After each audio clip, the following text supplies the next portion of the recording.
Hello and welcome. Thank you for joining me for today's PIMS session all about independence in reading and writing.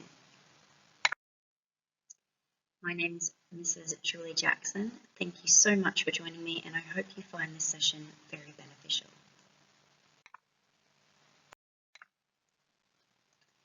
There are two things that we're going to look at in this session today. The first is what we are doing to promote independence in reading and writing in Foundation Stage Department.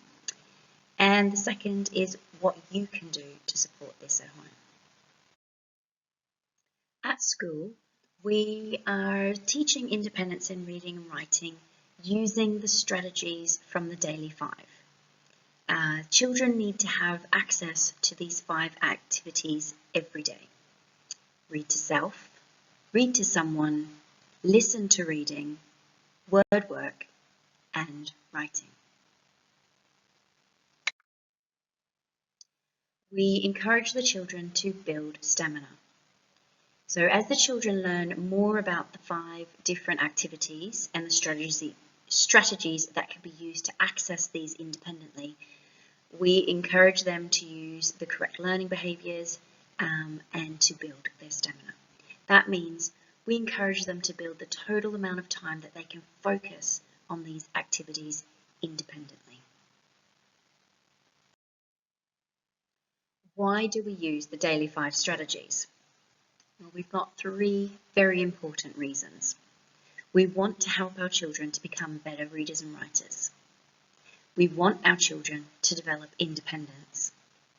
And we want to help our children to reach their individual goals.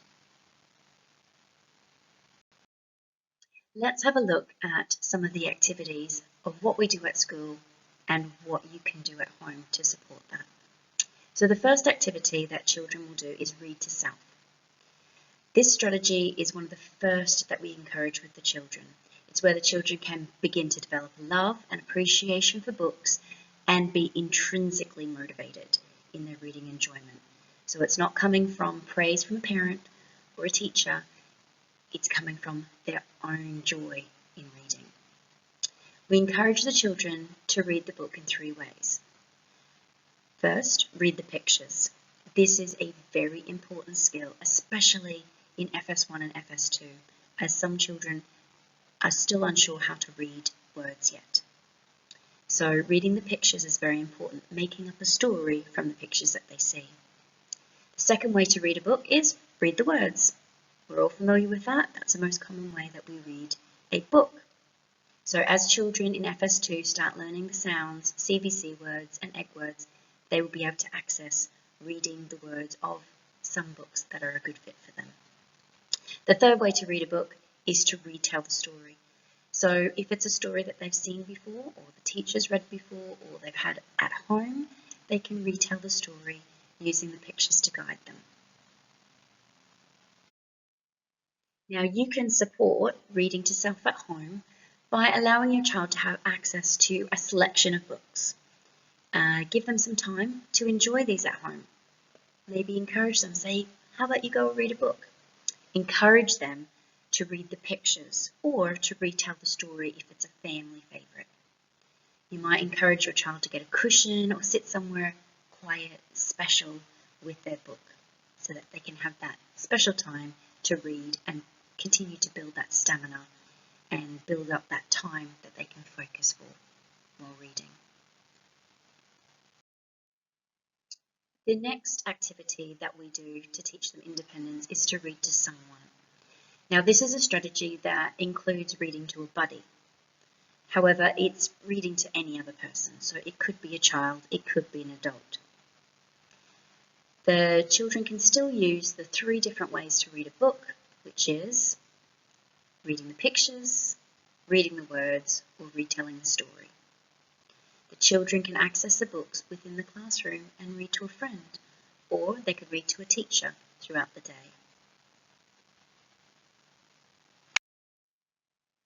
How can your child read to someone at home? Well, all of the FS children have access to Bug Club Books, the online platform that we use for readers at home. They can read you their allocated story And the children can also access and reread older stories from previously. FS2 children have had access to Bug Club since term 1. FS1 children will be given access to this later this term. Just remember, if a book doesn't have words, and there are some wordless readers on Bug Club, the children can read the pictures, which means they can tell a story from those pictures. The third activity we use to help them develop independence is listening to reading. So teachers use this throughout the day with story times. So listening to reading can include listening to an adult reading, as in a teacher or parent. It could also be from a story from an online source. It could also be listening to an audio book where there are no pictures as well. How can you support listening to reading at home? It is so important to have story time at home. One of the previous pins I spoke about was story time at home and how it is vital and it's important for vocabulary development. At some point, try and read with your child. It could be every day. It could be listening to stories online. It could be CDs or stories in the car. It's very important to listen to reading so children get an understanding of the flow of language, of sentences, and they can build up their vocabulary as they go. The fourth activity that we use in school is word work. So this involves using a variety of mark-making materials to practice symbols, letter formation, digraphs, keywords, names, and in FS2, egg words. The children have access to this at the Message Centre, which is a selected writing or mark-making area as part of their continuous provision. They can access this throughout the day, every day. At home, you might use all sorts of things to help them. So this is, here is a picture of some things that you might use to practice letter, name, or even word formation at home for those FS2 children. So letter stamping, using pipe cleaners to form the letters, using whiteboards. Children love using whiteboards and whiteboard markers. You could use the Play-Doh to roll really long snakes that they can form into their letters, or they could stamp or print their name or letters into the Play-Doh. There's a clipboard. They could have a clipboard that they could use. They could use blocks to make a pattern and make the sounds. The letters. There's so many things. It could be chalk outside.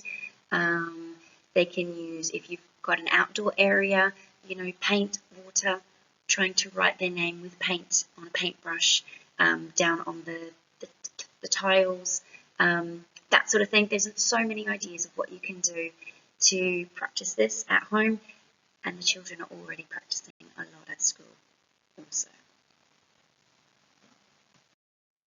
The fifth and final area, activity that we use at school to teach independence is writing.